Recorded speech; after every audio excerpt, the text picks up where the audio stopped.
హరే ప్రతిధ్వని ఇది క్రీస్తు యేసు ప్రేమధ్వని ఇది జగతిలో మ్రోగే సిలువధ్వని పిలుచుచున్నది ప్రతి వారిని వినుమా విశ్వసించుమా.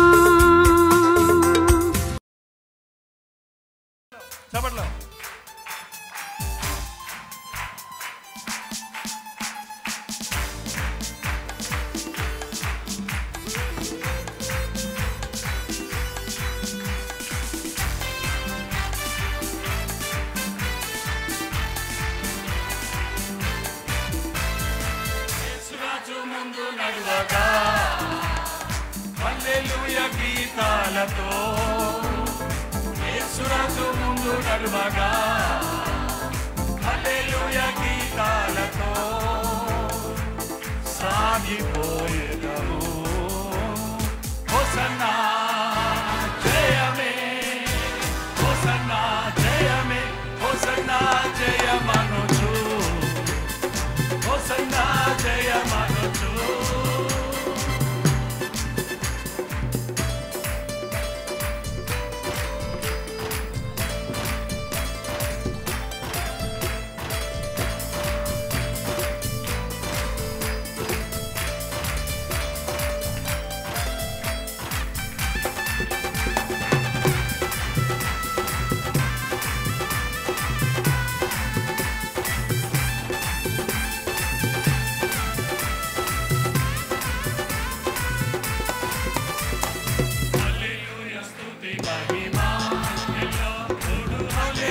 స్తుతి మహిమా హల్లెలూయా స్తుతి మహిమా హల్లెలూయా స్తుతి మహిమా. యేసురాజు మనకు ప్రభువై యేసురాజు మనకు ప్రభువై త్వరగా వచ్చుచునే. హోసన్నా జయమే హోసన్నా జయమే హోసన్నా జయం నమకే హోసన్నా జయం నమకే హోసన్నా జయం నమకే హోసన్నా జయం నమకే.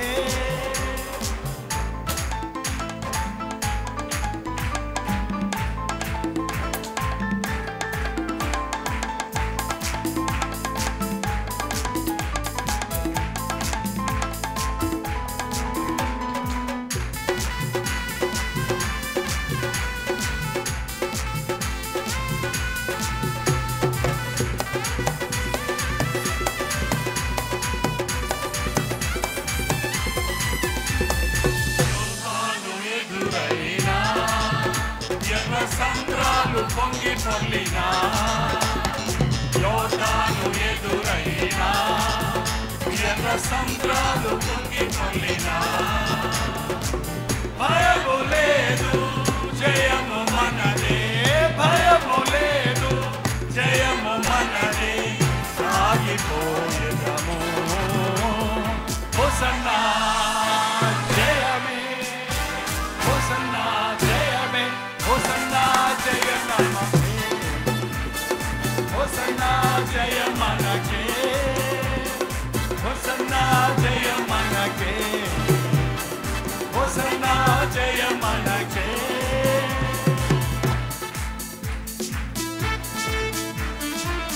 భారాలు ఎదురైనా సాధాలు ఎదిరించిన దిగులు లేదు ప్రభు మనకు తోడుండగా సాగిపోయేదాం.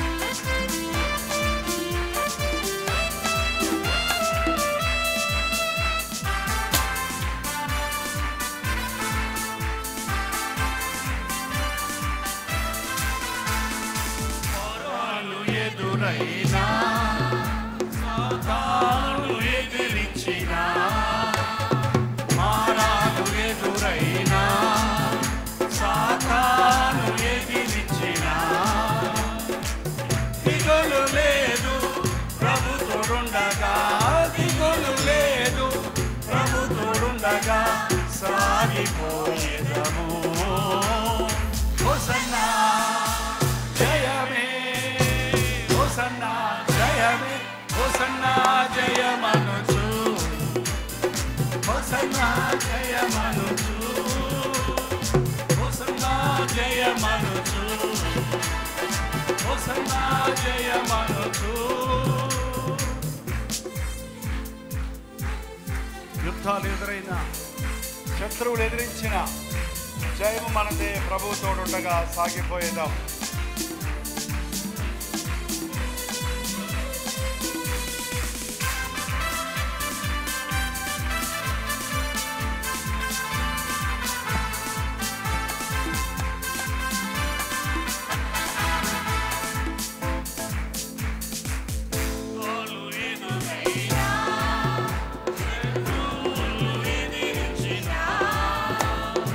యుద్ధాలు ఎదురైనా శత్రువులు ఎదిరించినా జయము మనదే ప్రభు తోడుండగా.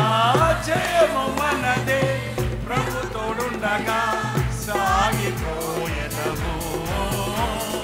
హోసన్నా జయమే హోసన్నా జయమే హోసన్నా జయం నమకే హోసన్నా జయమనుచు హోసన్నా జయమనుచు హోసన్నా జయమనుచు. భూలోక రాజ్యములో బహుశ్రమలు కలిగిన చిక్కిపోక కల్వరి వరకు సాగిపోయేదాం.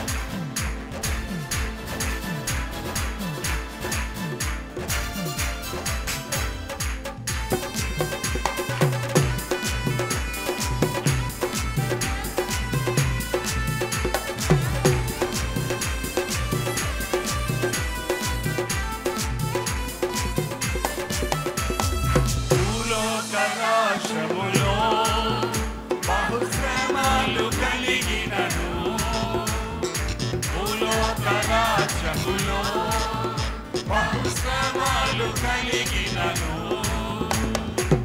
కృంగిపోక కల్వరి వరకు కృంగిపోక కల్వరి వరకు సాగిపోయేదము. హోసన్నా జయమే హోసన్నా జయమే హోసన్నా జయమనుచు హోసన్నా జయమనుచు హోసన్నా జయమనుచు హోసన్నా జయమనుచు. యేసురాజు ముందు నడవగా హల్లెలూయా గీతాలతో యేసురాజు ముందు నడవగా హల్లెలూయా గీతాలతో సాగిపోయేదము. హోసన్నా జయమే హోసన్నా జయమే హోసన్నా జయమనుచు హోసన్నా జయమనుచు హోసన్నా జయమనుచు హోసన్నా జయమనుచు. అది కాదండి, మాకు చేతిలో మైకున్న వలన ఒక చేయి చేస్తున్నాం. మీకేముంది రెండో చేతిలో?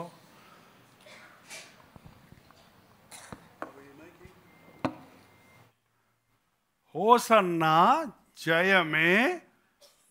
అట్లా రెండు చేతులు కరెక్ట్గా రథంకు తగినట్టు రావాలి. రెండు చేతులు ఉన్నవాళ్ళు ఎవరో చేయి చూపించండి.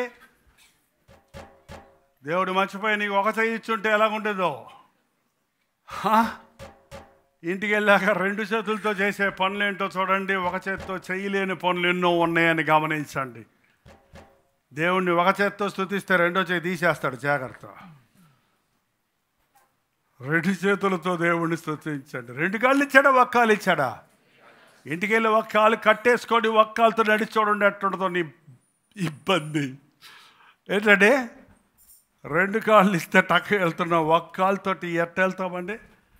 మూడో కర్ర పట్టుకోవాలి. మళ్ళీ దేవుణ్ణి స్తుతించేటప్పుడు మనం పూర్ణంతో స్తుతిద్దాం. మాకు మైకున్న మూలాన్ని కొన్నిసార్లు మేము ఏం చేస్తే అదే చేస్తున్నారు.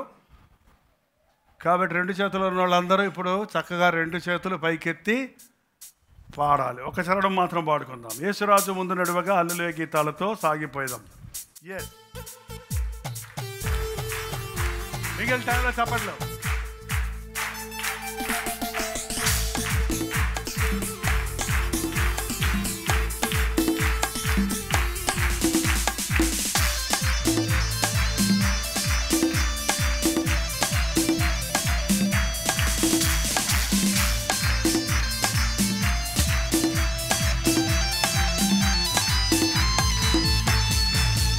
రాజు ముందు నడువగా హల్లెలూయా గీతాలతో యేసు రాజు ముందు నడువగా హల్లెలూయా గీతాలతో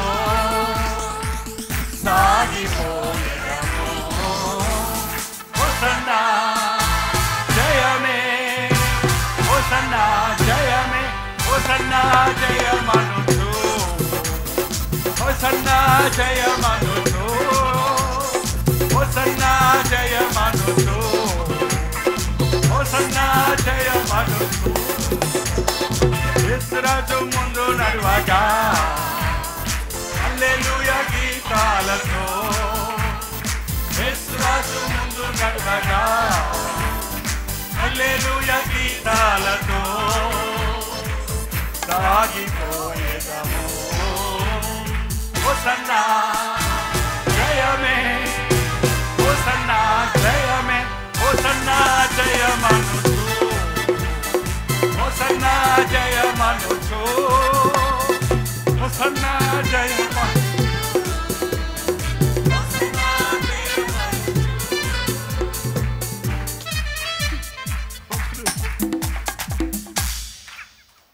ఫుల్గా లేవాలి చేతులు, అర్థమైందా? తర్వాత మరి నడుస్తూ సాగిపోయేదమని అక్కడ నిలబడితే ఎట్లా?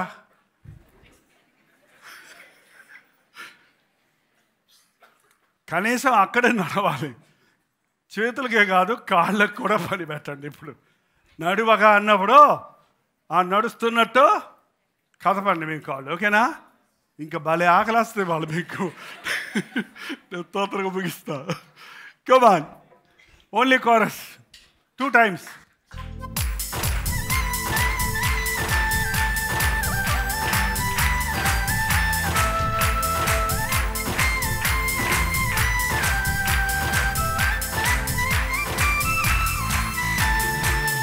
రాజు ముందు నడువగా నడవాలి రాజు ముందు నడువగా హల్లెలూయా గీతం పాడువో వెలిగిపోయేదము హోసన్నా జయమే హోసన్నా జయమే హోసన్నా జయమంతు హోసన్నా జయమనుచు హోసన్నా జయమనుచు హోసన్నా జయమనుచు.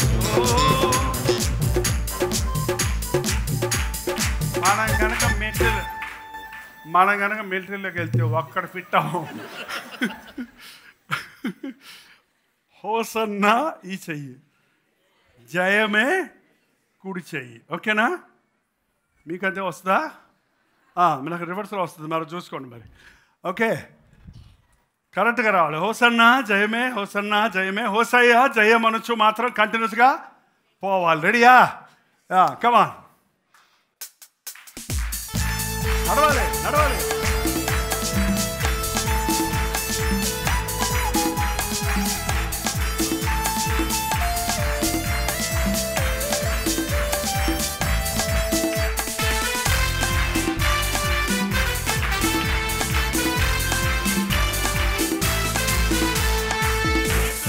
ముందు నడువగా హోసన్నా గీతాలతో యేసురాజు ముందు నడువగా హల్లెలూయా గీతాలతో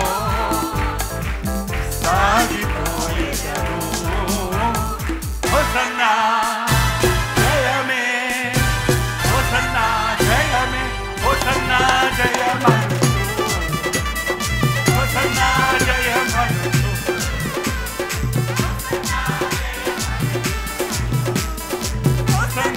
జయమనుచు యేసురాజు ముందు నడువగా హల్లెలూయా గీతాలతో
జయమగుచు హోసన్నా జయమగుచు హోసన్నా జయమగుచు సాగిపోయేదము హోసన్నా జయమే కమా హోసన్నా హోసన్నా జయమగుచు హోసన్నా జయమగుచు హోసన్నా జయమగుచు హోసన్నా జయమగుచు హల్లెలూయా హోసన్నా హోసన్నా హోసన్నా హోసన్నా హోసన్నా హోసన్నా హోసన్నా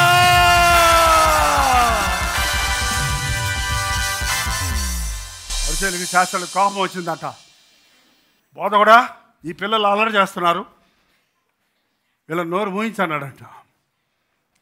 అంటే ప్రభు ఏమన్నాడండి, వీళ్ళు నోరు మూస్తే రాళ్ళు స్తుతిస్తాయి.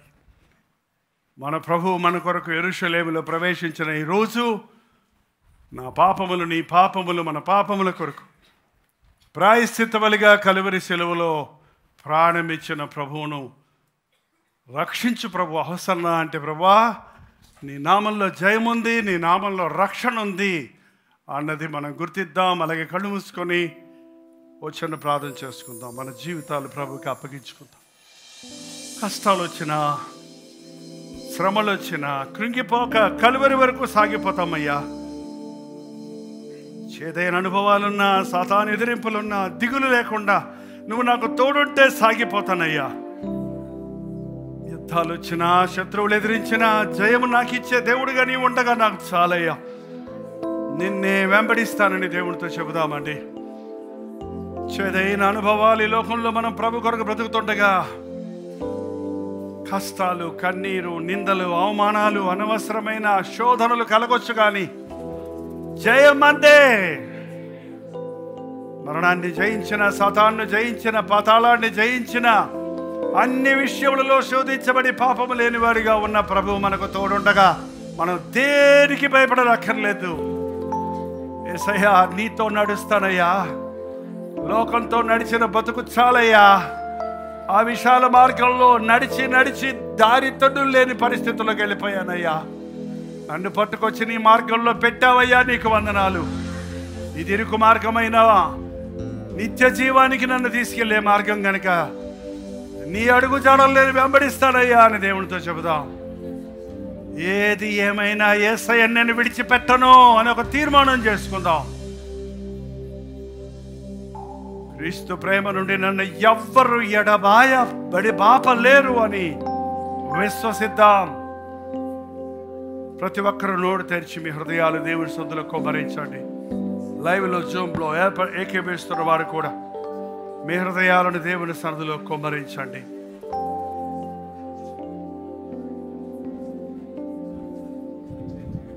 పరిశుద్ధుడా నీకు వందనాలయ్యా. నీ రాజు నీతిపరుడు రక్షణ పుచ్చుకొని గాడిదను గాడిద పిల్లను ఎక్కి నీ యొద్దకు వచ్చుచున్నాడని జెఫన్యా గ్రంథములో ప్రవచించబడిన ప్రవచనము నెరవేరిన ఈ రోజయ్యా.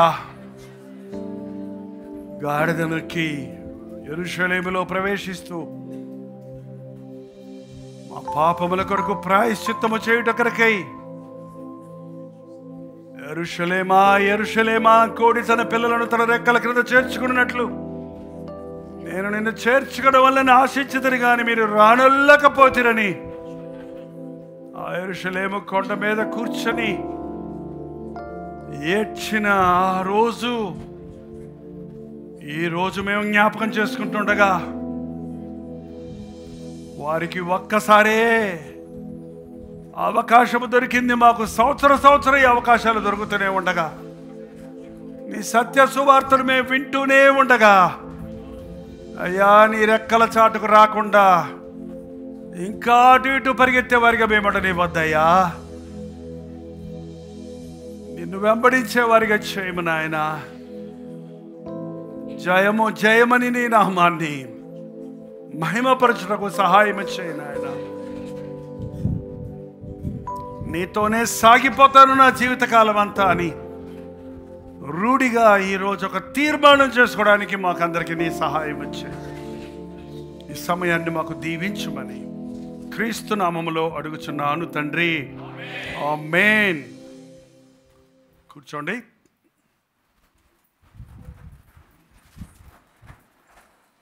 దేవుని స్తోత్రం. లూకా సువార్తలోకి వెళ్దాం. 29వ అధ్యాయం 19వ అధ్యాయం. ఆయన ఒలీవ కొండ దగ్గరనున్న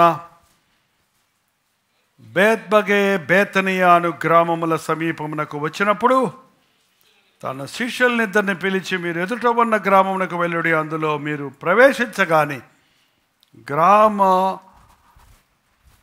ప్రవేశింపగానే కట్టబడి ఉన్న ఒక గాడిద పిల్ల మీకు కనబడను.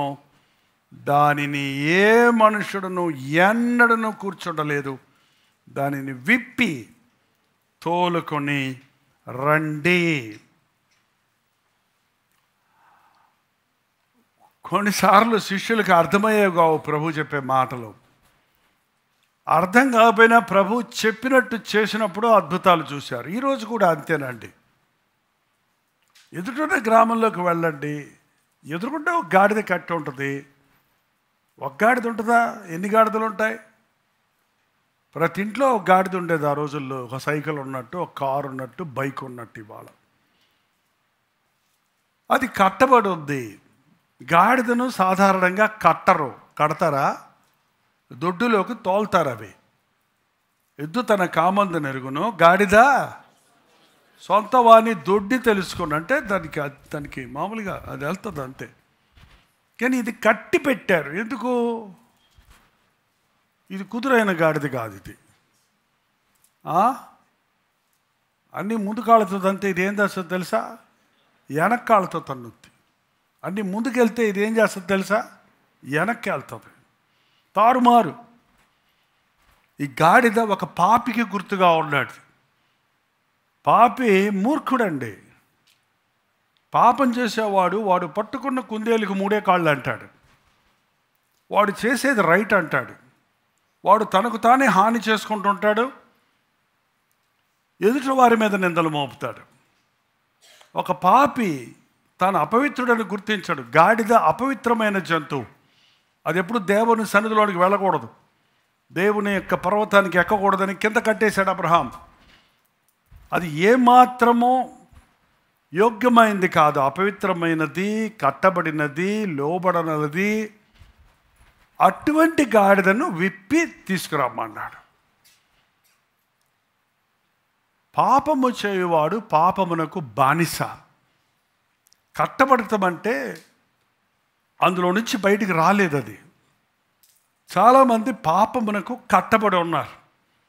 ఏ పాపము నువ్వు మానలేకపోతున్నావో ఆ పాపానికి నువ్వు కట్టుబడిపోతున్నావు. అంటే దానికి నువ్వు కట్టబడి ఉన్నావు. అది కొందరికి త్రాగుడు, కొందరికి వ్యభిచారం, కొందరికి ఇదిగో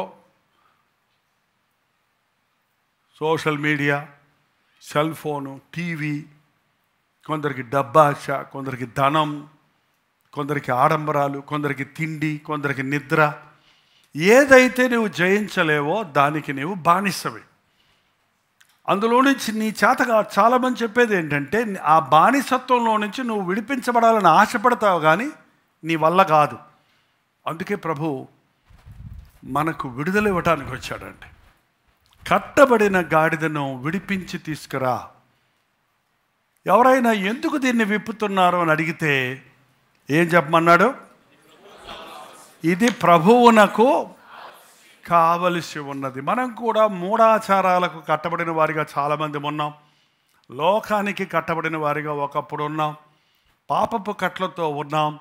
దేవుడు విడిపించాడా లేదా? ఇక మీరు విడిపించబడిన పాపులా, కట్టబడిన పాపులా? షూర్. ఎందుకు విడిపించాడు? ఎందుకు విడిపించాడు? పాపం అది కట్టబడింది, వదిలేయండి, దానికి వదిలేయండి అన్నాడా? అది నాకు కావలసి ఉన్నది. ఈరోజు ఇక్కడ కూర్చున్న ప్రతి ఒక్కరము, లైవ్లో వింటున్నవారు, నన్ను ప్రభు విడిపించాడు, నన్ను ప్రభు రక్షించాడు అని మీరు నిజంగా నమ్మితే, ఎందుకు మిమ్మల్ని విడిపించాడు, ఎందుకు మిమ్మల్ని రక్షించాడంటే మీరు ప్రభువుకి కావలసి ఉన్నది. నేను చూసిన ప్రతి ఒక్కరిని ప్రభు కొరకు ఏదన్నా చెయ్యా అంటే కొంతమంది నా మీద ప్రతివాడిని సేవకు రమ్మంటాడు, ప్రతివాడిని ఏదో చేయమంటాడు. లేదు, పోయి సాతానుకు సేవ చేసుకోమని చెప్పమంటారా? పోని డబ్బుల కోసం పోరాడయ్యా జీవితకాలం అంతా, బాగా వర్ధిల్లయ్యా, మేడలు మిద్దెలు కట్టుకోవయ్యా, డిగ్రీలు సంపాదించుకోవయ్యా, ఓవర్సీస్ పోయిరా అయ్యా. అదే నిజమైన ఆశీర్వాదం. సాతాను చేతుల్లో వాడబడుతున్నారండి మీరందరూ. అనేక మంది ఉద్యోగస్తులు ఒక్కసారి గుర్తుపెట్టుకోండి, మీరు ఉద్యోగానికి కట్టబడ్డారా లేదా? డ్యూటీకి ఈ టైంకి వెళ్ళాలంటే వెళ్తారా లేదా? మీ బాస్ ఒక మాట చెప్పాడంటే చేస్తారా లేదా? ఏంటి, ఎందుకు అని అడిగితే కూర్చుంటే ఉంటుందా మీ ఉద్యోగం? ఏంటండి? ప్రభు అంటున్నాడు, నువ్వు నాకు కావాలి అంటే వస్తానుండు ప్రభువా. ఉద్యోగం చేసుకోవద్దని దేవుడు చెప్పటల్లా. నీ ఉద్యోగం దేవునికి నువ్వు పనికి రాకుండా చేసేదైతే ఏది బెటర్ వదిలిపెడతాం? ప్రభునా ఉద్యోగాన్నా?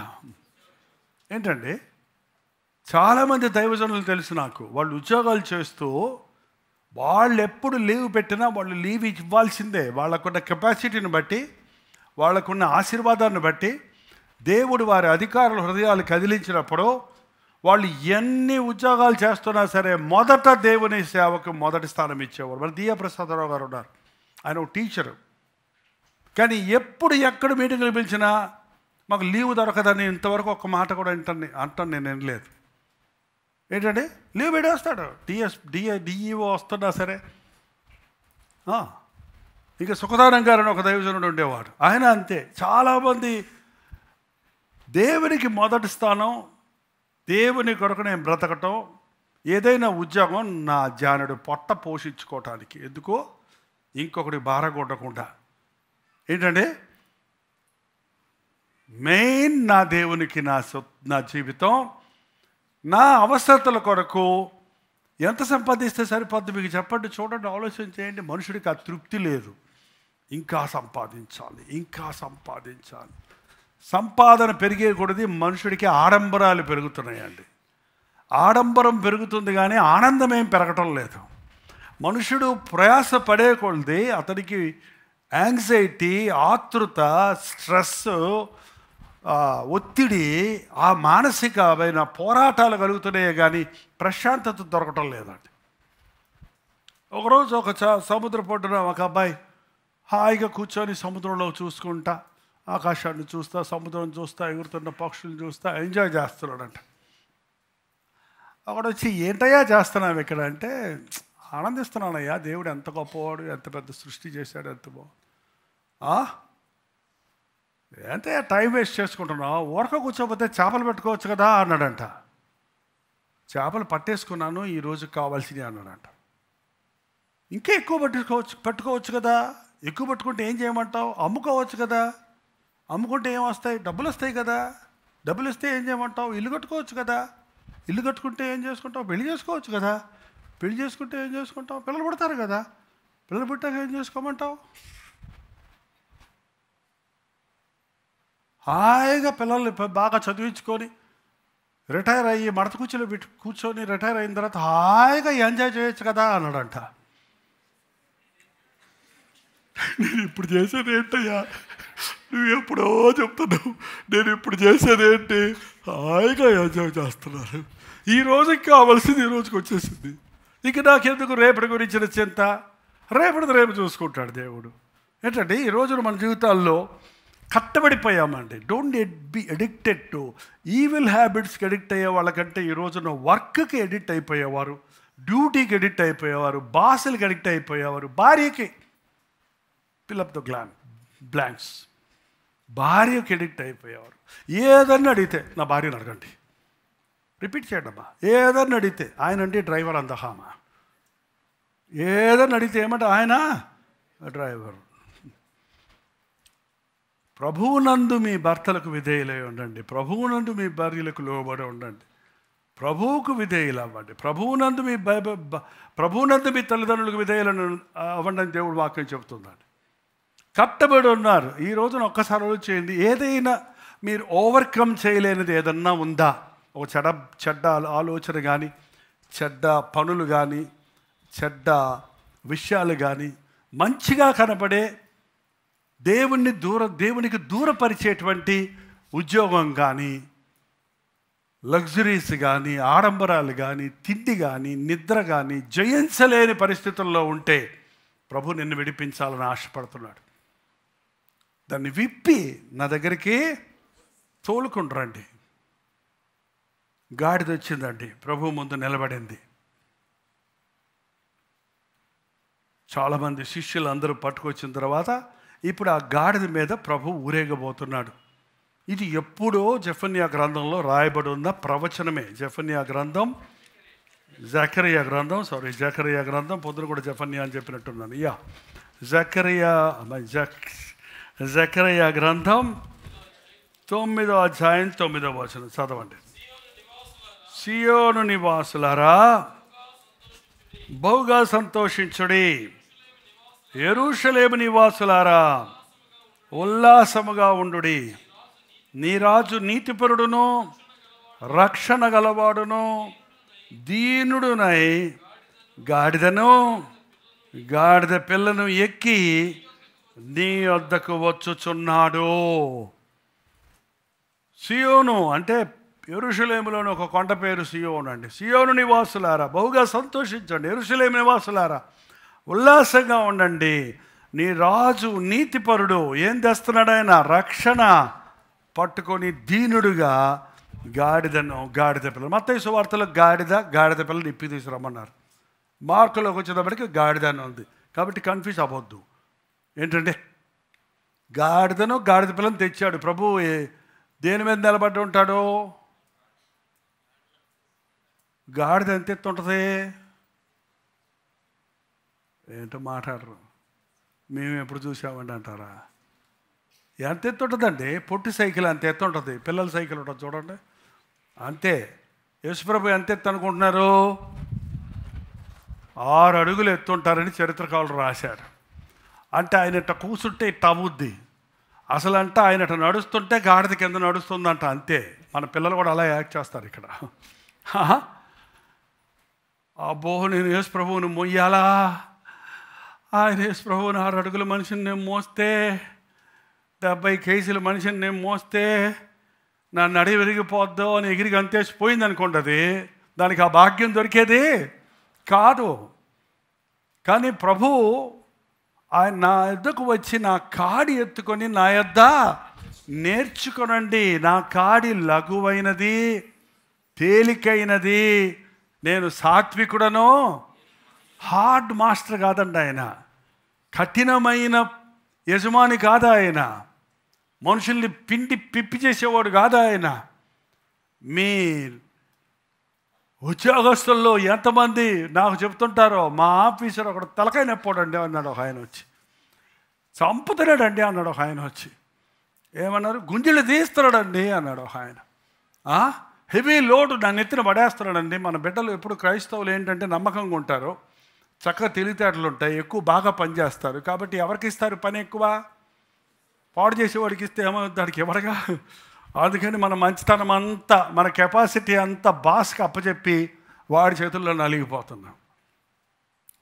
దేవుని సేవ చేయటం సులభం కాకపోతే ఇంతవరకు నేను సేవలో ఉండుండేవాడిని కాదండి.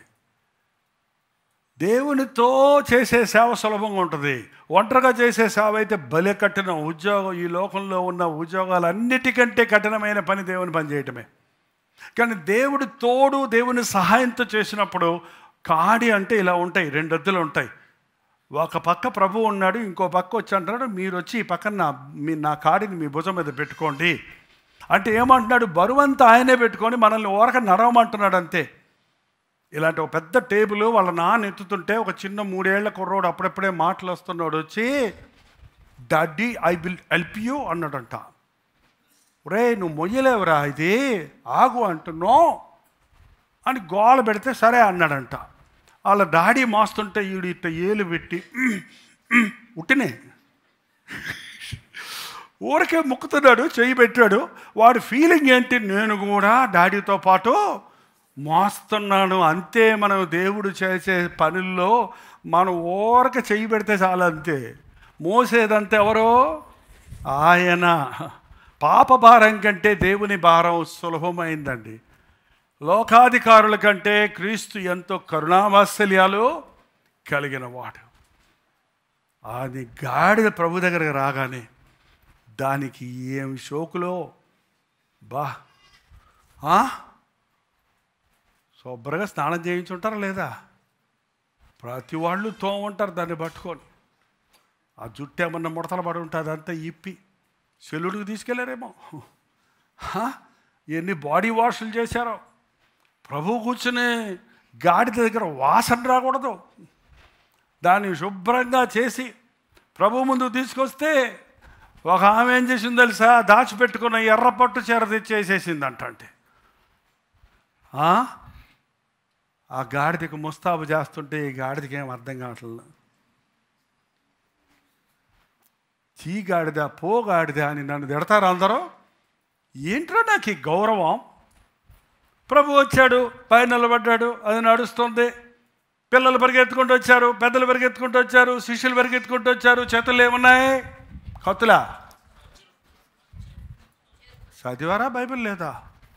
మట్టలు అని కొన్ని సువార్తల్లో ఉంది, స్పష్టంగా రాసింది. యోహాను సువార్తలో ఏముంది? ఖర్జూరపు మట్టలు.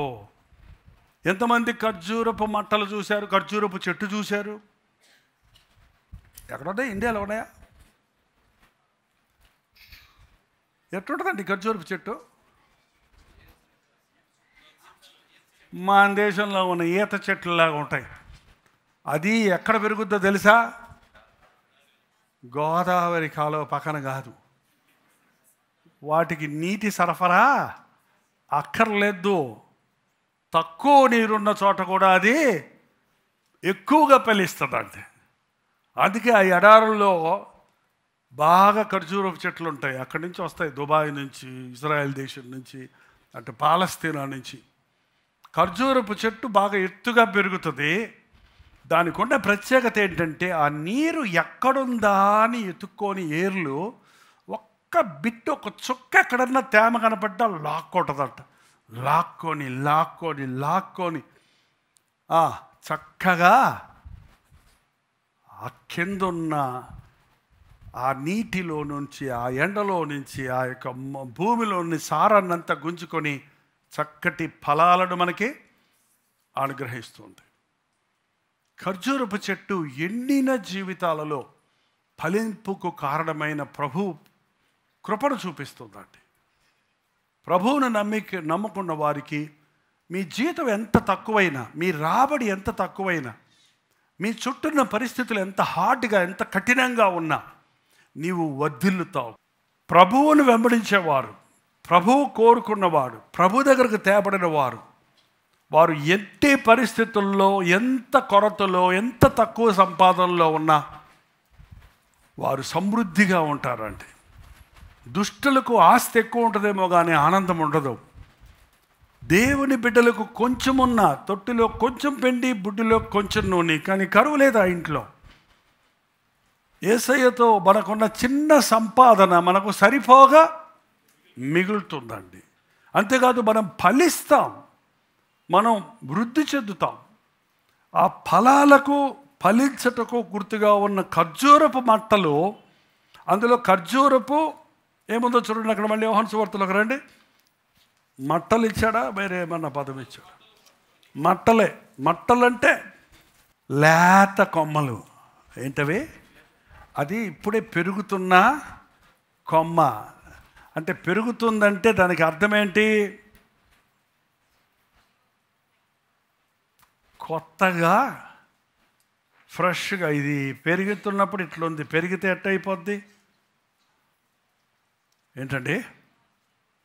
ఇదిగో, ఇది ఖర్జూరం కాదు. ఇదేంటి మనకి? మనకి ఖర్జూరాలు దొరకవు కాబట్టి ఇంచుమించి ఇలాగే ఉంటుంది. అది కూడా ఏంటండి? ఇదిగో, ఇది ఇలాగా పెరుగుతుంది. ఒక నూతనత్వానికి గుర్తండి. క్రీస్తునందున్న వారు నూతన సృష్టి. ఒక మొద్దులో నుంచి యెషయా మొద్దు చిగురించింది. ఇక్కడ యేసుక్రీస్తు సిలువ యాగం ద్వారా, సిలువలో ఆయన చేసిన బలియాగము ద్వారా ఆయన యందు విశ్వాసం ఉంచిన వారు నూతన సృష్టిగా మార్చబడతారు. ఎండిపోయిన మన జీవితాలకు ఒక పచ్చదనం కలుగుతుంది, ఒక వికాసం కలుగుతుంది, ఒక ఫలం దొరుకుతుంది, ఒక నూతనమైనటువంటి ఆనందంతో మనం నింపబడతాం. దానికి గుర్తుగానే మీరు ఖర్జూరపు చెట్టుకి మన బైబిల్లో చాలా మీరు సొలొమోను కట్టించిన మందిరంలో తీసిరానైనా అది బాగుంది, అదేంటో అన్నీ కలిపి పట్టుకొస్తున్నావా? ఒకటేనా? Okay, that's really good. Yeah, wow. సొలొమోను కట్టించిన మందిరములో ఖర్జూరపు చెట్లు పెట్టారు. మీరు చూసారా? నిన్న చూపిద్దామన్నా మనకి సరిగా వీడియోలో రాలేదు. ఆహా, ఎంత బాగుంది ఇది! వావ్ కదా! ఒక క్రైస్తవుడు ఇలా ఉండాలి. నేను ఒక్కడనే ఒంటిపూలు రాకాసిని ఇట్లా ఉండకూడదు, ముద్దులాగా. ముద్ద ఎప్పుడు చూసినా ఇంత ఎండిపోయిన ముద్దులాగా. క్రీస్తు మనలోనికి వచ్చినప్పుడు మన బతుకు ఎట్లా అవుద్దండి? 3 పువ్వులు 6 కాయలు అంటారు మధ్యలో. పిల్లలను నీవు చూస్తావు.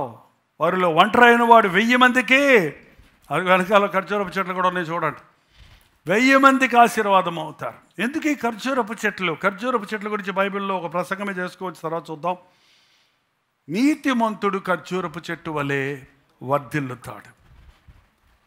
ఖర్జూరపు చెట్టు కొమ్మలు పట్టుకొని వచ్చి ఆ యొక్క గాడిద నడిచే దారంతా వేశారంటండి. ఏం చేశారు? బట్టలు, అక్కడ మామూలు బట్టలు ఉందండి. ఇఫ్ యు గో టు డీప్గా స్టడీ చేస్తే విలువైన వస్త్రాలు, శాలువాలు అంటాం చూడండి. మనం ఎంతో మోజుబడి దాచుకున్నవన్నీ తెచ్చి నా ప్రభు కొరకు నేను అర్పించుకుంటున్నానని ఆ గాడిదని కింద నడవడం వల్ల, అరే గాడిదని కింద నడవడం వల్లదా? గాడిదకి ఎందుకు ఇంత మర్యాద ఏంటండి? ఈ శాలువాలు కప్పొద్దురా బాబు అంటే కప్పుతూనే ఉంటారండి. మాకు కప్పినప్పుడల్లా మళ్ళీ నవ్వమంటారు.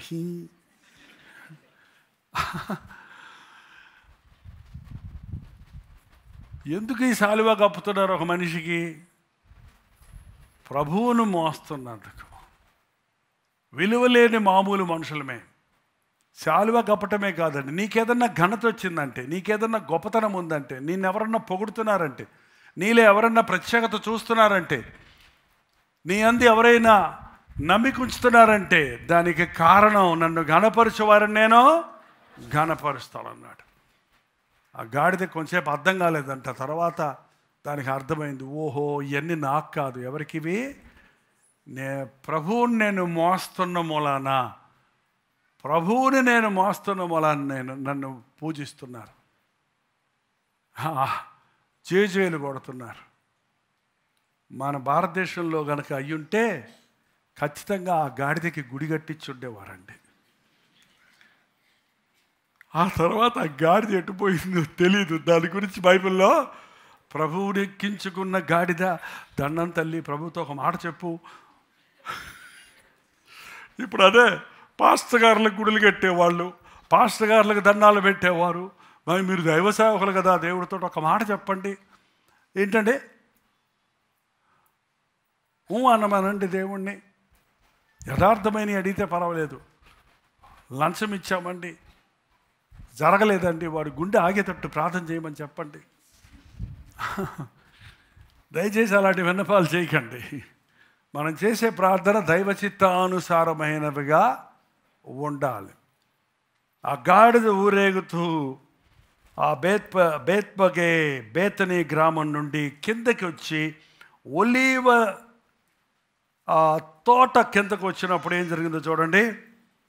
37 వచ్చినప్పుడు, ఒలీవ కొండ నుండి దిగుచోటకి ఆయన సమీపించుచున్నప్పుడు శిష్యుల సమూహం అంతయు సంతోషించుచు, ప్రభువు పేరట వచ్చు రాజు స్తుతించబడును గాక పరలోకమందు సమాధానము, సర్వోన్నతమైన స్థలములలో మహిమయు ఉండునుగాక అని తాము చూచిన అద్భుతములన్నిటిని గురించి మహాశబ్దముతో దేవునిని స్తోత్రము చేయసాగిరి. హల్లెలూయా. ఎన్ని కార్యాలు 3.5 సంవత్సరాల్లో ప్రభు చేశాడో. కుష్ఠ రోగులను స్వస్థపరిచాడు, పుట్టుకుంటి వాళ్ళని నడిపించాడు, పుట్టుగుడ్డి వాళ్ళకి కనులిచ్చాడు, దెయ్యముల చేత పీడించబడుతున్న వారిని విడిపించాడు, చనిపోయిన వారిని లేపున్నాడు. ఇవన్నీ చెప్పుకుంటూ ప్రవచనాల నెరవేర్పుగా వచ్చిన మెస్సయ్య ఈయనే, రక్షకుడు ఈయనే, ప్రభు పేరట వచ్చు రాజు స్తుతించబడును గాక, పరలోకమందు సమాధానమును సర్వోన్నతమైన స్థలములలో. ఎవరంటే ఆ మాట చెప్పారు? ఒకసారి యేసు ప్రభు జన్మించినప్పుడు సర్వోన్నతమైన స్థలములలో దేవునికి మహిమ, ఆయనకిష్టులైన వారికి భూమి మీద సమాధానము. యేసు ప్రభువుని గుర్తించిన వారు ఆర్భాటించి స్తుతించి ఆరాధిస్తున్నారు. ఇక్కడ ఆయనను రక్షకుడుగా ఎరగని వారు, ఆయన రాజుగా ప్రభువుగా ఉన్నాడన్నది విశ్వసించని పరిసయ్యులు, శాస్త్రులు, పెద్దలు, అధికారులు, వీళ్ళందరూ హోసన్నా జయమో, హోసన్నా జయమో, రాజులకు రాజా జయమో, ఆహా ఎంత అద్భుతకరుడా, గాలిని సముద్రమును గద్దించేవాడా, మరణించిన వారిని తిరిగి లేపే ప్రభువా నీకు వందనములు వందనములు అని దేవుడు చేసిన అద్భుత కార్యములన్నిటినీ బట్టి గొప్ప శబ్దముతో దేవుడిని స్తుతిస్తున్నారు. మీ జీవితంలో దేవుడు చేసిన అద్భుత కార్యాలు ఉన్నాయా? మెల్లగా ఆలోచించి చెప్పకండి, టాకని చెప్పండి. ఎప్పుడన్నా వాటిని గట్టిగా చెప్పారా? ప్రభువుని స్తుతించారా? ఒక సంవత్సరంలో దేవుడు చేసిన మేళ్ళన్నిటికీ మీ ఇంటి దగ్గర స్తుతికోవడం పెట్టుకొని మీ బంధువుల్ని, స్నేహితులందరినీ పిలిచి సాక్ష్యం ఇచ్చారా? ప్రభు చేసిన కార్యాలను వెల్లడి చేశారా? మనం మాటలు అక్కర్లేదండి. మనం ఎట్టుపక్క డైవర్ట్ చేయాలి మనుషుల్ని. నా వైపు కాదు, ఆయన వైపుకు డైవర్ట్ చేయాలి. వాళ్ళ సేవకుడు కానీ విశ్వాసి కానీ నీకు జరిగిన మేళ్లను గురించి నేను ఎంత గొప్పవాడినో అని చెప్పుకోవటం కాదు, నేను ఇంత గొప్పవాడిని చేసిన యేసయ్యను చూడండి, ఆయన వైపు చూడాలండి. ఆయన్ని చేసిన అద్భుత కార్యాల గురించి సాక్ష్యం ఇవ్వాలి. సాక్ష్యం ఇవ్వకపోతే వాడని కత్తి తుప్పు పట్టినట్టు చెప్పని సాక్ష్యం మూలబడద్దండి. మనకు దేవుడు చేసిన మేళ్లను దాయకుండా పిల్ల పిల్ల తరాలకు వాటిని చెప్పాలి అని దేవుని వాక్యం సెలవిస్తుంది. వీళ్ళు ఎంత సంతోషంగా ఉంటే మళ్ళీ యోహాను సువార్తలకు రండి. వాళ్ళు ఏం చేశారన్నాను ఇందాక, కోపముతో. మత్తయి సువార్తలో ఉంది, క్షమించండి. మత్తయి సువార్త 21:15 చదవండి.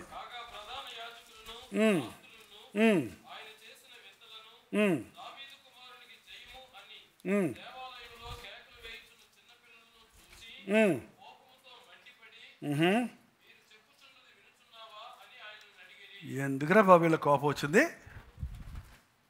యేసయ్య చేసిన అద్భుత కార్యాల గురించి చెబుతుంటే చిన్నపిల్లలందరూ జయమో జయమో జయమని పాటలు పాడుతుంటే, అసలు పిల్లల పాటలు పాడుతుంటే మండిపడే వాళ్ళు కూడా ఉన్నారా ప్రపంచంలో?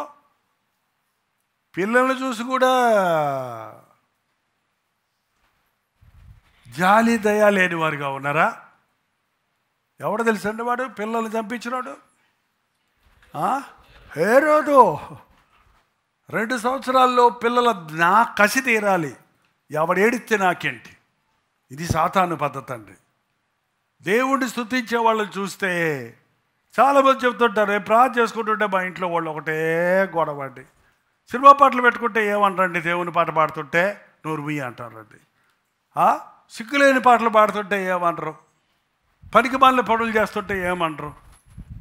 మా నాన్న యేసుప్రభు నమ్ముకొని బాప్తిసం పొందిన తర్వాత మా బంధువులు వచ్చి, ఎందుకురా నీ కులం పోగొట్టుకున్నావు, నువ్వు వాళ్ళలో చేరిపోయావు అని ఏంటేంటో అంటుంటే మా నాన్న అన్నాడు, మీకు ఎందుకండి? నేను తాగి తందనాలు దొక్కుతున్నప్పుడు, నేను చీట్ల ప్యాకాడి జీవితాన్ని పాడు చేసుకుంటున్నప్పుడు మీరు ఎవరన్నా వచ్చి ఒకరు ఇది చెయ్యకయ్యా మా పాడు చేసుకో ఎవరో ఒకటి చెప్పావు నువ్వు ఇప్పుడు చెప్పావు నాకు నువ్వు ఇప్పుడు నేనేదో బాగుపడి యేసుప్రభువు నమ్ముకుంటే నీకు ఎందుకని అంత బాధగా ఉంది కడుపు మంటపా. బంధువులందరూ వెలేసేశారు, ఒక్కరు రాలే మా పెళ్ళిళ్ళకి. మా బంధువులు ఎవరు రాబోదప్పా, మా దేవుని బిడ్డలు ఉన్నారు. ఎవరున్నారు అంటే మనిషి పాడవుతుంటే ఎవరికి బాధ లేదు, కానీ బాగుపడితే మాత్రం వాడికి బాధ. ఎవరికి? వాడికి, వాడి జనానికి. ఏంటంటే యేసయ్య బిడ్డలు దేవుడు చేసిన కార్యాలను బట్టి సంతోషంగా ఉండొద్దు అంటే ఉండలేరు. ఆయన చేసిన కార్యాలు దాయమంటే దాయలేరు. ముఖ్యంగా పిల్లలండి, పిల్లలకి దాపరికం లేదు. పిల్లల దగ్గర పిల్లలు వెంటనే బయటపడిపోతారు. వాళ్ళ దగ్గర పంచదార తిన్నావా, డబ్బాలో అది చాక్లెట్ తీసావా అంటే తీలేదు మమ్మీ, తీలేదు మమ్మీ. ఇంకోసారి గట్టు తీసాను మమ్మీ అంటే చెప్పేసుకుంటాడు. ఇదే పెద్దోడైతే ఏం చేస్తాడు, వాటి ఈ ఫింగర్ ప్రింట్స్ కూడా కనపడకుండా అన్నీ తుడిచిపెట్టేసి మూతి అంతా వేసి ముందే యాక్షన్ పెట్టుకొని, నువ్వు వాడిని కొట్టినా తిట్టినా చిత్రహింస చేసినా వాడు నిజం చెప్పనే. దేవుని కార్యాలు దేవుని బిడ్డలు దాయలేరండి. అందుకే మీరు మారు మనసు పొంది చిన్న బిడ్డ వంటి వారు అయితే తప్ప దేవుని రాజ్యానికే పాపాన్ని దాసేవారిగా ఉండకండి, మోసాన్ని దాచిపెట్టుకునేవారిగా ఉండకండి. తప్పొప్పుకోవటం చాలా శ్రేష్టమండి. తప్పు కప్పుకుంటే అది భయంకరమైనది.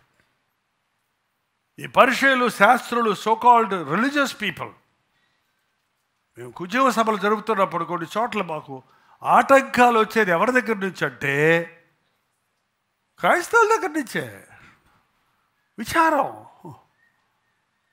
రక్షణ లేని క్రైస్తవులు, విశ్వాసము లేని క్రైస్తవులు దేవుని నామానికి సిగ్గు తెచ్చేవారుగా ఉన్నారు ఈ రోజున.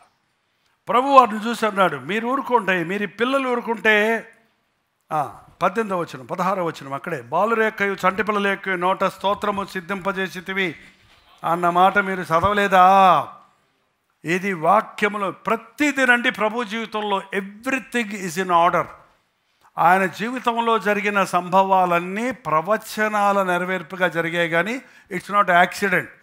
శిలువ మీద ఆయన మరణించడం అనేది ఒక విపత్తు కాదు. అనుకుని విధంగా సడన్గా జరిగిందేమీ కాదు. ఏదో ఎవరో ద్రోహంగా వాడు ముద్దు పెట్టాడు కాబట్టి ఆయన అప్పచెప్పారు అనుకోవద్దు. అవన్నీ ఆటంకములు రాక తప్పవు, కానీ ఎవరి వలన ఆటంకములు కలుగుతావో వాడికి శ్రమ. వాడు కోరుకున్నాడు, సైతానికి చోటిచ్చాడు కాబట్టి వాక్యానుసారంగానే సర్వస్వము దేవుని ప్రభు జీవితంలో జరిగింది. ఒకటే గుర్తుపెట్టుకోవాలి, ఆయన జీవితంలోనే కాదు, నీ జీవితానికి నా జీవితానికి కూడా దేవుడికి ఒక ప్రణాళిక ఉంది. ప్రతిదీ ఆయన చిత్త ప్రకారంగా మనల్ని జీవితంలో జరగాలంటే మనం చేయాల్సిందేం లేదు, జస్ట్ సబ్మిషన్. దేవునికి అప్పగించుకుంటే చాలు. దేవునికి అప్పగించుకుంటే చాలు నీ జీవితాన్ని ఆయన చక్కగా ఆమరుస్తాడండి. నా జీవితంలో అది నేను పోరాటాల మధ్య నెవర్ ఇమాజిన్, నేను ఎప్పుడు నా జీవితంలో అనుకోలేదు ఇలాంటి పరిచర్యలో నేను ఉంటాను అని. నేను ఏదో పాస్టర్ అవుతాను, ఒక ఊరిలో ఒక చిన్న చర్చి, ఒక పరిచర్య ఉంటుంది అనుకున్నా.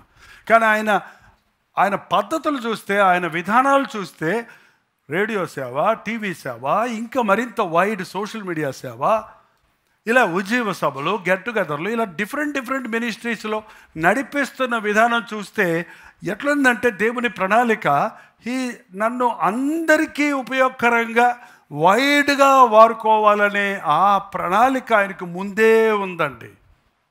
నా ఒక్కడి గురించే కాదు, దేవుడు పక్షపాతి కాదు. దేవుడికి ఎవరు ప్రియపుత్రులు లేరు, ఆయనకు అందరూ ప్రియులే. దేవుడు అన్నీ తన బిడ్డలకు సమకూర్చడానికి ఎప్పుడు సిద్ధంగానే ఉన్నాడు. ఎప్పుడు మన నోట స్తుతే ఉండాలి, కానీ కృతజ్ఞత లేని స్థితి ఉండకూడదు. మరొకసారి లూకా 19లోకి వెళ్ళి ముగించుకుందామండి. 38వ వచనం, ప్రభు పేరట వచ్చు రాజు స్తుతించబడను గాక, పరలోకమందు సమాధానమును, పరలోకమందు స్థలముల సమాధానమును, సర్వోన్నతమైన స్థలములో మహిమయు ఉండును గాక.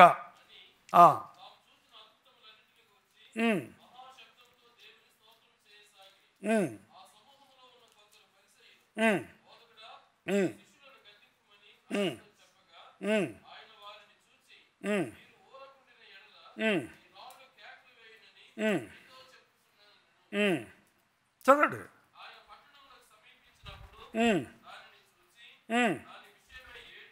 ఏంటి ఇది? ఇది మిగిలిన సువార్తలు లేవు ఈ సీక్వెన్స్. మిగిలిన సువార్తలు అక్కడ వేరేలాగా చూపించారు. ఇక్కడ ఒక చక్కగా పెట్టాడు ఆయన. తర్వాత ఎక్కడ చూశాడు? లోపలికి వెళ్ళిన తర్వాత ఏం చూశాడు ఆయన? ఆ కొండ మీద నుంచి యెరూషలేము కొండ మీద నిలబడితే పట్టణం అంతా కనపడద్దండి. కొండ మీద కట్టబడిన పట్టణం అది. ఆ పట్టణాన్ని చూసి, ఈ పరిచయులను చూసి, ఆ సద్దుకాయలు చూసి, ఆ దేవాలయం పరిస్థితి చూసి, ఏంటంటే ఆయన అక్కడ చూసి అదంతా చూసి సంతోషపడా. దేవుని పట్టణం అది, దేవుడు ఏర్పరచుకున్న పట్టణం అది, దేవుడు ఏర్పరచుకున్న జనాంగం అది. యెరూషలేము అబ్రహాముకు వాగ్దానం ఇచ్చిన స్థలం అది. యెరూషలేములోనే మొరియా పర్వతం ఉంది. అబ్రహాము బలిచ్చిన పర్వతం అక్కడే. యెరూషలేములో మందిరం కట్టబడిన స్థలమే ఒర్నాను కళ్ళెము. దేవుని మందిరం కొరకు దావీదు కొన్న స్థలం అదే అక్కడే ఉంది. దేవుని కన్నున్న స్థలం అది, దేవుడు దృష్టించిన స్థలం అది, సియోను కొండ. ఆ కొండను చూసి, ఆ వాగ్దాన భూమిని చూసి, ఆ ఏర్పరచుకున్న యూదులను చూసి, ఆ పరిచయులను చూసి, వాక్యం ఎరిగినోళ్ళండి, ధర్మశాస్త్రం పట్టించిన వాళ్ళు, వాళ్ళను చూసి ఆయన ఏం చేశాడట? ఏడ్చి, అయ్యో అయ్యో అయ్యో, నీవును ఈ దినమందైనను సమాధానమైన సంగతులు తెలుసుకున్న ఎడల నీకెంతో, కనీసం ఈ రోజైనా, ఇది ఏ రోజు అదినా ఆ రోజే ఉంటుందండి నీ జీవితంలో కూడా, కనీసం ఈ దినమైనా నీవు సమాధానకరమైన సంగతులను తెలుసుకుని ఎడల నీకు ఎంతో, నీ కొరకు, నీ పాపముల కొరకు ప్రాణమిచ్చిన ప్రభువును గుర్తు చేసుకునే ఎడల నీకెంతో మేలు. దేవుని కోపము నుండి తప్పించుటకు తన రెక్కలు చాచి నిన్ను ఆహ్వానిస్తున్న ఆయన కౌగిలిలో చేరిన ఎడల నీకెంతో మేలు. దేవుని కోపాగ్ని తాళుకోవడానికి, నిన్ను కాపాడడానికి హమ్మనకు దిగి వచ్చిన రక్షకుడైన క్రీస్తు చేతులకు నిన్ను నీవు అప్పగించుకున్న ఎడల అది నీకెంతో మేలు. దీన్నే మత్తయి సువార్తలో ఇంకొకలా చెప్పాడు చూడండి. మత్తయి సువార్త, కోడి తన పిల్లలను తన రెక్కల కింద చేర్చుకున్నట్లు నేను మిమ్మల్ని చేర్చుకున్న వాళ్ళని ఉద్దేశించుతుంది కానీ మీరు రానొల్లకపోతిరి. 23వ అధ్యాయము మత్తయి సువార్త 37వ అధ్యాయము 37వ వచనము. యెరూషలేమా యెరూషలేమా, ప్రవక్తలను చంపుచు నీ వద్దకు పంపబడిన వారిని రాళ్లతో కొట్టుచు ఉండుదానా? కోడి తన పిల్లలను రెక్కల క్రిందకు ఎలాగూ చేర్చుకొనునో అలాగే నేనును నీ పిల్లలను ఎన్నో మార్లు చేర్చుకున్న వాళ్ళని ఉంటుంది కానీ మీరు వెళ్ళకపోతిరి. కోడి చేర్చుకున్నట్లు మిమ్మల్ని చేర్చుకోవాలని ఎన్నోసార్లు నా ప్రవక్తలను పంపాను, కొట్టి పంపించారు. నా సేవకులు పంపించాను, పోరా అన్నారు. నేనే వచ్చాను, నన్ను కూడా సిలువేసేశారు. అయ్యో మీ ఇల్లు విడవబడుతుంది, పోనీ దాన్ని నువ్వు వదిలేసావు. ఏం చేయమంటావు? నిన్ను కాపాడాలని, నిన్ను రక్షించాలని, నిన్ను విడిపించాలని నేను అనేక మంది దైవ ప్రవక్తలను పంపించాను, సేవకులను పంపించాను. నా మాటల ద్వారా దినదినము హెచ్చరిస్తూనే ఉన్నాను. అయినా నీ మూర్ఖపు మార్గాలు విడవటం లేదు, నీవున్న స్థలాన్ని విడిచిపెట్టడం లేదు, నీకున్న ఆపదను నీవు గుర్తించటం లేదు అని ఏడుస్తున్నాడు అంటండి. ఈరోజు కూడా ఈ లోకంలో ఇంకా ఎంతమంది ఆయన రెక్కల చాటుకు చేరని వారు ఉన్నారండి. నీ ఇల్లు విడవబడింది. ఇక్కడ చెప్పిన మళ్ళీ లోకాలకు రండి, ఈ సంగతులు నువ్వు తెలుసుకోలేదు కానీ ఇప్పుడు అవి నీ కన్నులకు మరుగు చేయబడినవి. ప్రభువు నిన్ను దర్శించు కాలము నీవు ఎరుగకుంటివి. ఎక్కడ కూర్చున్న ఒక్కొక్కరి జీవితంలో ప్రభువు దర్శించిన కాలాలు మీకు గుర్తున్నవా? అది ప్రభు యొక్క ప్రేరేపణ, ప్రభు ఇచ్చిన నడిపింపు, ప్రభు ఇచ్చిన పిలుపు, ప్రభు యొక్క చిత్తం. ఈ ప్రసంగం ద్వారా, ఈ సందర్భం ద్వారా, ఈ పరిస్థితుల ద్వారా దేవుడు నాతో మాట్లాడుతున్నాడు, నన్ను హెచ్చరిస్తున్నాడు. నేను దేవునికి లోబడాలి, దేవునికి అప్పగించుకోవాలి, దేవుని చిత్త ప్రకారంగా బ్రతకాలని మార్పులు చేర్పులు మీ జీవితంలో చేసుకుంటున్నారా? అది ఏదో ప్రసంగం ఎవరికో చెప్పాడు, ఎవరికో ఏదో చదివాం, ఏదో వాక్యంలో చదివాం, దాన్ని మీరు ఎరగకున్నారు. దేవుడు మిమ్మల్ని దర్శించిన రోజు ప్రతిసారి ఒక మందిరానికి మనం వెళ్ళినప్పుడు ఎవరిని దర్శించడానికి వెళ్తున్నామండి? ఎవరిని? నీ దేవుని ముందు కనబడుటకు నీవు జాగ్రత్త చేసుకో. దేవుని మందిరములకు వెళ్ళినప్పుడు నీ ప్రవర్తన జాగ్రత్తగా చూచుకో. ప్రతిసారి మనం ఇక్కడికి వచ్చినప్పుడు ప్రభువు మనల్ని చూసి ప్రీతి పొందుతున్నాడు. ఆయన మన కొరకు దాచి ఉంచిన ఈవులు ఇచ్చి పంపించాలని ఆశపడుతున్నాడు. ఆయన నీకు ఇవ్వాలనుకున్న ఆశీర్వాదాలు ఆయన చేతుల్లోనే ఉన్నాయి. నువ్వు ఆయన వైపు చూడటమే లేదు. ఆయన ఇచ్చే వాటి కొరకు ఆశపడటం లేదు. నువ్వేదో కంగారులో, నువ్వేదో ధ్యాసలో ఉన్నావు. నువ్వు మందిరానికి వస్తున్నావు, మేము ఆశీర్వదించబడటం లేదు. దేవుని మందిరంలో గడుపుతున్నాం, మాకు దీవెన లేదు. ప్రభువుని నమ్ముకున్నాం, మా జీవితంలో అభివృద్ధి లేదనేవారు మీరు దేవుని ఆశీర్వాదాలు ఎరగని వారిగా ఉన్నారు. దేవుని చేతులకి అప్పగించుకోని వారిగా ఉన్నారు. ఈరోజు ప్రభు ఒక లాస్ట్ వార్నింగ్గా, నేనే వచ్చాను నీకోసం, నన్ను అంగీకరించండి, నా చేతులకు మిమ్మల్ని అప్పగించుకోండి, నన్ను వెంబడించండి. ఎవరెవరైతే ఈ రోజున యేసు ప్రభువుని మరొకసారి మన రక్షకుడిగా అంగీకరిస్తామో, యెరూషలేములో ఆ రోజు జరిగిన ఆ అద్భుతం పరలోకంలో జరగబోతుంది ఒక రోజున. యేసుక్రీస్తు నామములో రక్షించబడిన వారు ఎవరు వెళ్తారండి పరలోకం? దయచేసి ఎవరు నేను వెళ్తాను అనకండి. ఎవరు వెళ్తారండి పరలోకం? ఎవరు వెళ్తారండి పరలోకం? మేము వెళ్ళమండి అనకండి, ఇది ఇంకా భయంకరం. చూడండి, ఎవరో ఉన్నారు అక్కడ. 7వ అధ్యాయం ప్రకటన గ్రంథం 9వ వచనం. ప్రకటన 7:9 తీయలేదు కొంతమంది, తీయడు గవకనా. అటు తర్వాత నేను చూడగా, ఇదిగో ప్రతి జనములో నుండి, ప్రతి వంశములో నుండి, ప్రజలలో నుండి, ఆయా భాషలు మాట్లాడే వారిలో నుండి. ఎవరండి వీళ్ళు? తెలుగు వాళ్ళ, తమిళ వాళ్ళ, అరవళ్ళ, ఇండియన్సా, అమెరికన్సా, ఆఫ్రికన్సా? ఎవరు వీళ్ళు? ప్రతి జనము, ప్రతి వంశము, ప్రతి ప్రజ, ప్రతి భాష మాట్లాడే వారిలో నుండి వచ్చి ఎవడను లెక్కింపజాలనంత గొప్ప సమూహము కనబడను. వాళ్ళు తెల్లని వస్త్రాలు ధరించుకున్న వారై, ఏ మటలు? ఖర్జూరపు మట్టలు చేతబట్టుకొని సింహాసనం ఎదుటను గొర్రెపిల్ల ఎదుటను నిలువబడి, సింహాసనాసీనుడైన మా దేవునికి, గొర్రెపిల్లకును మా రక్షణకై స్తోత్రమని మహాశబ్దముతో ఎలుగెత్తి చెప్పిరి. యేసయ్య క్రీస్తు రక్తములో కడగబడిన వారు, యేసు ప్రభు నా కొరకు సిలువ యాగము చేశాడని విశ్వసించిన వారు, నా పాపములకు పరిహారము చేయబడిన క్రీస్తే నా రాజు, నా ప్రభు, నా రక్షకుడు, నా సర్వమని అంగీకరించిన వారు, వారి పాపములు ఒప్పుకొని విడిచిపెట్టిన వారు, ఏ భాష వాడైనా, ఏ దేశం వాడైనా, ఎటువంటి వాడైనా, ఎవడైనా సరే, గతం అవసరం లేదు దేవునికి. కడగబడిన ప్రతి ఒక్కడు నిలువబడి గొప్ప శబ్దముతో ప్రభువుని స్తుతిస్తారు. 11వ వచనం. దేవదూతలందరూ సింహాసనము చుట్టూను పెద్దల చుట్టూను ఆ 4 జీవులు నిలువబడి ఉండి, వారు సింహాసనం ఎదుట సాష్టాంగపడి, ఆమేన్, యుగ యుగముల వరకు మా దేవునికి స్తోత్రము, మహిమయు, జ్ఞానమును, కృతజ్ఞతాస్తుతియు, ఘనతయు, శక్తియు, బలమును అన్నీ దేవునికేనండి. దేవునికే స్తోత్రం, దేవునికే మహిమ, దేవుని జ్ఞానం, దేవుని కృతజ్ఞతాస్తుతి, దేవుని ఘనత, దేవుని శక్తి, దేవుని బలం కలుగునుగా కానీ దేవునికి నమస్కారము చేసిరి. ఆమేన్. పెద్దలలో ఒకడు, అయ్యా నీకే తెలియదని ఇలాగ చెప్పాను, వీరు మహాశ్రమ నుండి వచ్చిన వారు గొర్రెపిల్ల రక్తములో తమ వస్త్రములను ఉతుక్కొని, అది వీళ్ళెవరిల్లో? గొర్రెపిల్ల రక్తములో తమ వస్త్రములను ఉదుకుకొని వాటిని తెలుపు చేసుకున్న వారు. ఈ వస్త్రాలు కాదు హృదయం అని, మీ వస్త్రములు కాక మీ హృదయాలను చింపుకోనండి.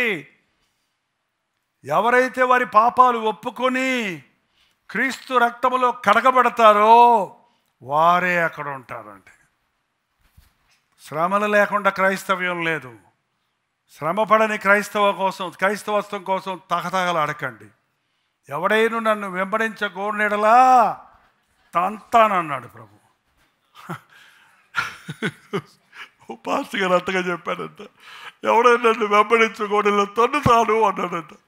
తర్వాత చదవకుండా తన్నులు తినాలి మనం. తన్ను తాను ఉపేక్షించుకొని తను సిలువెత్తుకొని ఆదివారం చర్చికి రావాలనలేదండి, అనుదినము. అందుకే అనుదిన ధ్యానం వాక్యం చెప్తున్నాను నేను. నాకే ఆశీర్వాదకరంగా ఉంది. మళ్ళీ రోజు నేనే వింటాను, నేను ఇచ్చిన వాక్యం నాతోటే మాట్లాడద్దు. వాక్యం అది, వాక్యం. అనుదినము నన్ను వెంబడించాలి. ఆయన చేసిన మేళ్ళన్నిటిని బట్టి ఆయనను ఘనపరచటము.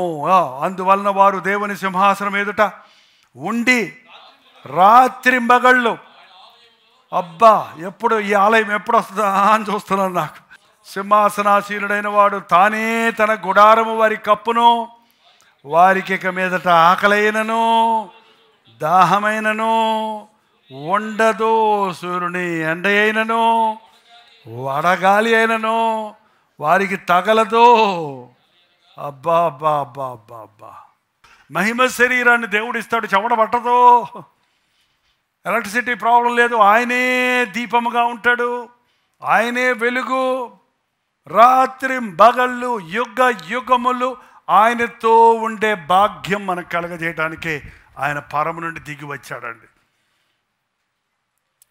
మిమ్మల్ని అక్కడికి తీసుకుని వెళ్ళడానికి, నా సిలువ ద్వారా మిమ్మల్ని తండ్రితో సమాధానపరుస్తానికి, మీరు చేసిన పాపాలకు ప్రాయశ్చిత్తంగా ఆ శిక్షను నేను భరించి నేను మిమ్మల్ని బ్రతికిస్తాను, నా రాజ్య వారసుడిగా చేసుకుంటాను. జయించు వాడిని నాతో పాటు సింహాసనం మీద కూర్చుండబెట్టుకుంటాను అంటున్నాడు.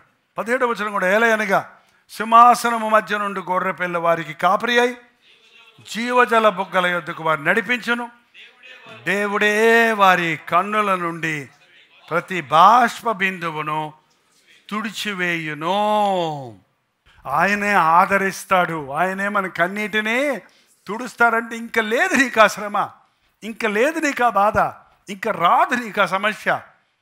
నువ్వు సమస్యలు తలుచుకొని ఏడవలసిన అవసరం లేదు.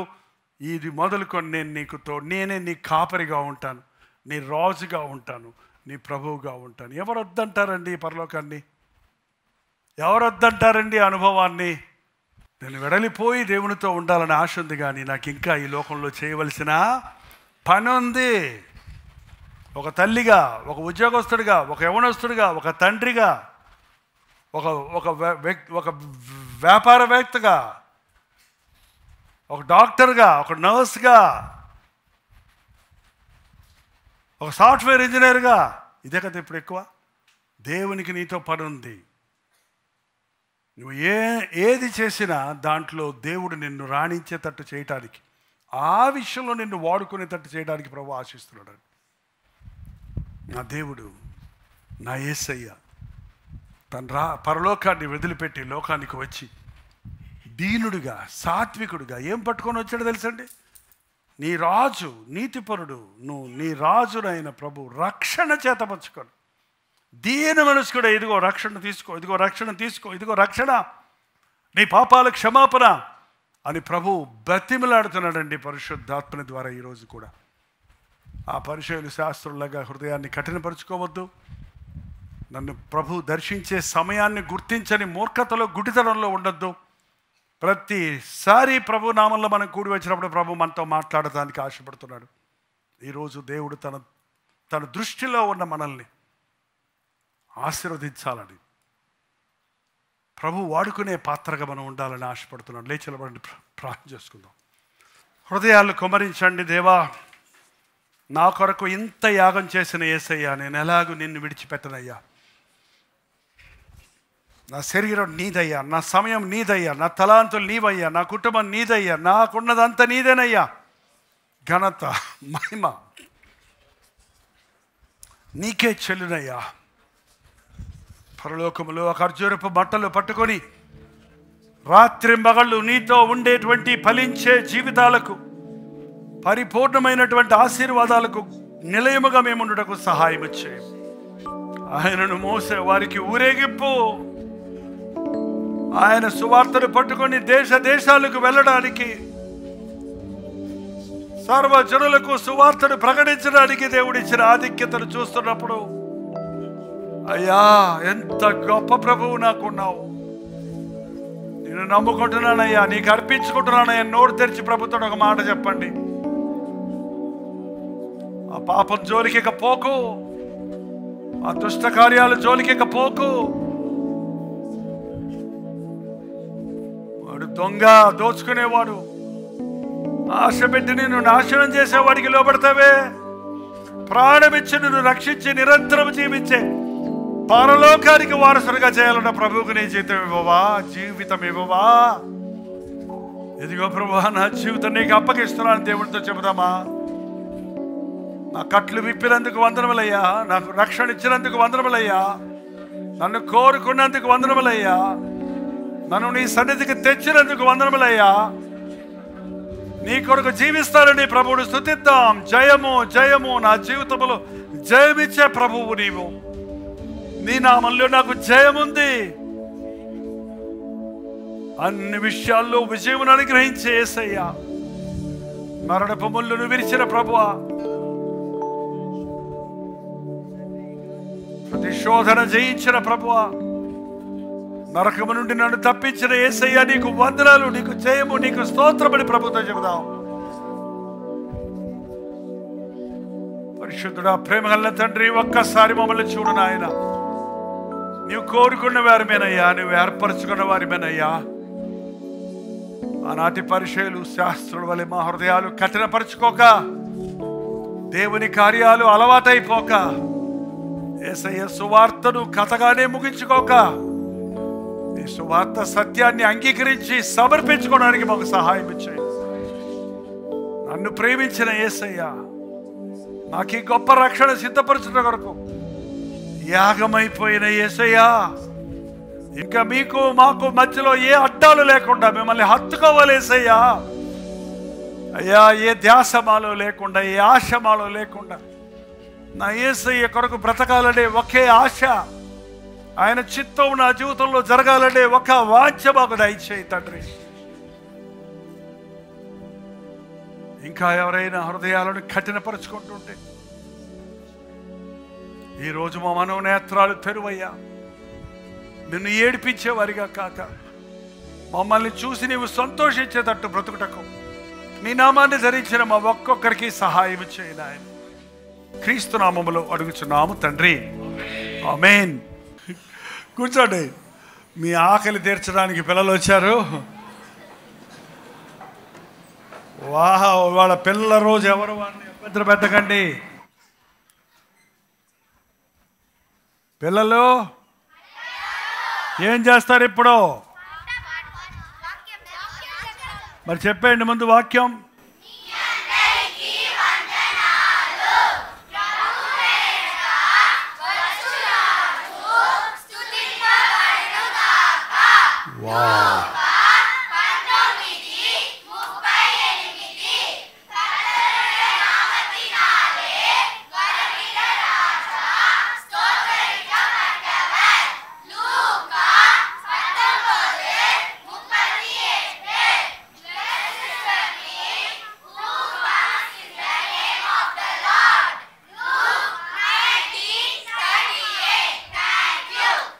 Hosanna, Hosanna in the highest. Hosanna, Hosanna, Hosanna in the highest. Lord, we lift up your name with a heart full of praise. Be exalted, O Lord my God. Hosanna in the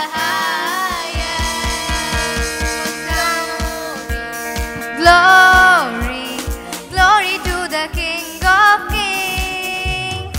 Glory, glory, glory to the King of Kings. Lord, we lift up your name with a heart full of praise. Be exalted, O Lord my God. Hosanna in the highest. ಗಾಡಿದನೇನಯ್ಯ, ಚಿನ್ನ ಗಾಡಿದನೇನಯ್ಯ, ಏಸು యేసురాజు స్వారం చేసే గాడిద నేనయ్యా, గాడిద నేనయ్యా, చిన్న గాడిద నేనయ్యా. యేసురాజు స్వారం చేసే గాడిద నేనయ్యా. యేసురాజు వెళ్ళగా hosanna hosanna, Yesuraju వెళ్ళగా హోసన్నా హోసన్నా. కేకలు వినబడెను, పాటలు వినబడెను, కేకలు వినబడెను, పాటలు వినబడెను. ఎగిరి ఎగిరి పరిగెత్తగా నా హృదయం పొంగుచున్నది. ఎగిరి ఎగిరి పరిగెత్తగా నా హృదయం పొంగుచున్నది. దావీదు కుమారునికి, మహోన్నతుడగు దేవునికి, యూదుల రాజుకు, రాజుల రాజుకు, పరలోకపు రాజుకు, పరిశుద్ధ దేవునికి, సర్వోన్నతుడైన దేవునికి వావ్!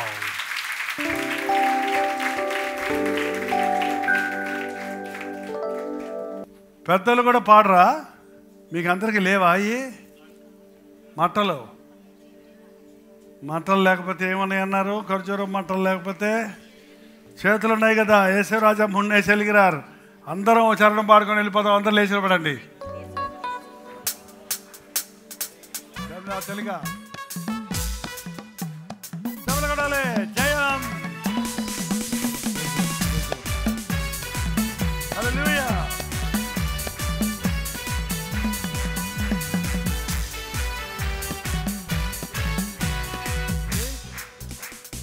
యేసురాజా ముందు నడువగా హల్లెలూయా జయం పాడుకో. యేసురాజు ముందు నడువగా హల్లెలూయా జయం పాడుకో. సాగిపోయేదమో హోసన్నా జయమే, హోసన్నా జయమే, హోసన్నా జయమనుచు, హోసన్నా జయమనుచు, హోసన్నా జయమనుచు, హోసన్నా జయమనుచు. యేసురాజు ముందు నడువగా హల్లెలూయా గీతాలతో, యేసురాజు ముందు నడువగా హల్లెలూయా గీతాలతో సాగిపోయేదము. హోసన్నా జయమే, హోసన్నా జయమే, హోసన్నా జయమనుచు, హోసన్నా జయమనుచు. యేసురాజు ముందు నడువగా హల్లెలూయా, హల్లెలూయా గీతాలతో, ఆమేన్. యేసురాజు ముందు నడువగా హల్లెలూయా గీతాలతో సాగిపోయేదము. హోసన్నా జయమే, హోసన్నా జయమే, హోసన్నా జయమనుచు, హోసన్నా జయమనుచు, హోసన్నా జయమనుచు, హోసన్నా జయమనుచు. యేసురాజా మున్నే సెల్లిరా హోసన్నా గీతం పాడువో. యేసురాజా మున్నే సెల్గిరా హోసన్నా గీతం పాడువో. వేగం సెంద్రిడువో హోసన్నా జయమే, హోసన్నా జయమే, హోసన్నా జయం నమకే, హోసన్నా జయం నమకే, హోసన్నా జయం నమకే, హోసన్నా జయం నమకే. హల్లెలూయా! బోలో యేసు మసీహ్, బోలో యేసు మసీహ్, బోలో యేసు మసీహ్. ఆమేన్. అలాగే నిలబడండి. ఆశీర్వాద ప్రార్థన. అయ్యా, ఇదే ఇంత సంతోషంగా ఉంది. ఖర్జూరం మంటలు చేతబెట్టుకుని ఆ పరలోక రాజ్యంలోని సింహాసనం చుట్టూ ఉండే భాగ్యం యుగయుగములు నిరంతరము నీతే గడిపే ఆ అనుభవాలు మాకు ఇక్కడే దయచేస్తున్నందుకు వందనాలయ్యా. ఇంకా ఈ లోకము నిన్ను రక్షకుడిగా అంగీకరించక ఎంతమంది లోకంలో ఇంకా నాయన వారి హృదయాలు కఠినపరుచుకుంటున్నారో అయ్యా, ఎంతమంది నిన్ను ఏడిపిస్తున్నారో. ఆ పతనాన్ని చూసి ఏడ్చిన యేసయ్య ఈ లోకాన్ని చూసి చేయవలసిందంతా నేను చేశానే, నా రక్తాన్ని కార్చానే, నా జనులు నా వైపు తిరగటం లేదే, నా మాట వినటం లేదే. ఉగ్రత నుంచి తప్పించాలని కోడి తన పిల్లలను తన రెక్కల కింద దాచినట్లుగా నేను దాయాలని ఆశించిన నా మాట వినలేని వారిగా ఉన్నారే అని అయ్యా తండ్రి కుడి పార్శ్వమున కూర్చొని ఈరోజు నీవు మా కొరకు విజ్ఞాపన చేస్తున్నావని, ఎవరెవరి కొరకు నీవు నాయన కోరుకున్నవారు, ఏరుకున్నవారు, ఏర్పరచుకున్నవారు, ఇంకా సాతాను ఉడలో ఉన్ని నిన్ను ఎరగని వారిని ఈ సమయంలో నజరేయుడైన యేసు క్రీస్తు నామములో విడుదల చేయించున్నాము నాయన. మా గృహాల్లో ఉన్నప్పటికీ, దేశంలో ఉన్నప్పటికీ, ఏ దేశంలో ఉన్నప్పటికీ అందరూ అంతటా మారు మనసు పొందవల్లని మనుషులందరి కొరకు నీ రక్తాన్ని చిందించినావే. ప్రతి ఒక్కరూ నీ పాదాల దగ్గరకు వచ్చినట్లు, ప్రతి వంశం వారు, ప్రతి దేశం వారు, ప్రతి భాష వారు రక్తమిచ్చి కొన్నావన్నది నెరవేరినట్లుగా ఈ అంచెధర్మలలో పరిశుద్ధాత్మ కార్యములు దేశ విదేశాల్లో ముమ్మరముగా జరిగించుము నాయన. యేసు నామములో జయం జయం జయం అనే మాట దద్దరిల్లడానికి, పాపపు కట్ల నుంచి విడుదల, సాతాను ఉచ్చు నుంచి విడుదల, నిష్ప్రయోజనకరమైన జీవితము నుండి విడుదల మాకు కలుగు చేయుటకు మమ్మల్ని కోరుకునే యేసయ్య, మమ్మల్ని వాడుకునే యేసయ్య, మమ్మల్ని హెచ్చించే ప్రభువా, మమ్మల్ని గణపరిచే ప్రభువా, మమ్మల్ని శుద్ధులుగా చేసి నీ రాజ్యం వారసులుగా చేసుకునే యేసయ్య, నీకే సమస్తమైన ఘనత మహిమ చెల్లును గాక. మమ్మల్ని మేము నీకు అప్పగించుకుంటున్నాము. ఇది నా సంఘాన్ని పరిచరులను దీవించుము నాయన. ఈ గుడ్ ఫ్రైడే ఈస్టర్ల సందర్భంలో మరొక గొప్ప ఉజ్జీవ జ్వాలను మేము అనుభవించుటకు మా హృదయాలను సిద్ధపరచుమని యేసు క్రీస్తు నామములో అడుగుచున్నాను తండ్రి.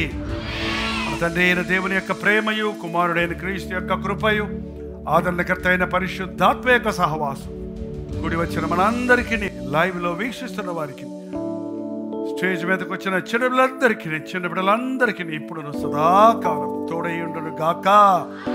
ఆమేన్ ఆమేన్ ఆమేన్. నేను స్తోత్రం. మీరు విన్న వర్తమానం మీకు ఆశీర్వాదకరంగా ఉంటే, మీ ప్రార్థన అవసరాలు భారాలు ఉంటే 954041 నెంబర్కి ఇప్పుడే ఒక టెక్స్ట్ లేక వాయిస్ మెసేజ్ ద్వారా వాట్సాప్ పంపించండి. మీ వాట్సాప్లన్నీ పరిశీలించి మేము ప్రార్థిస్తున్నాం.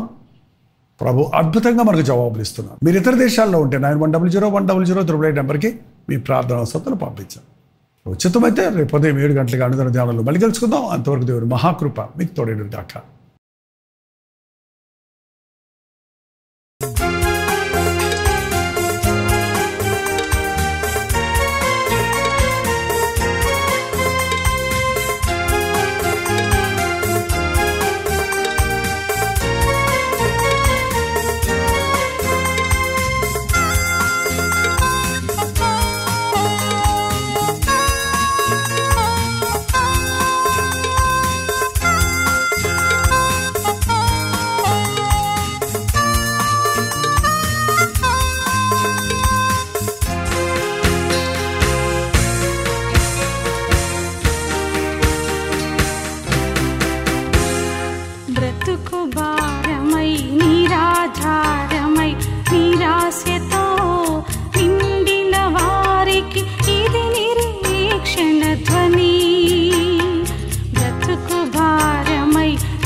ఇది ఆదరణ ధ్వని.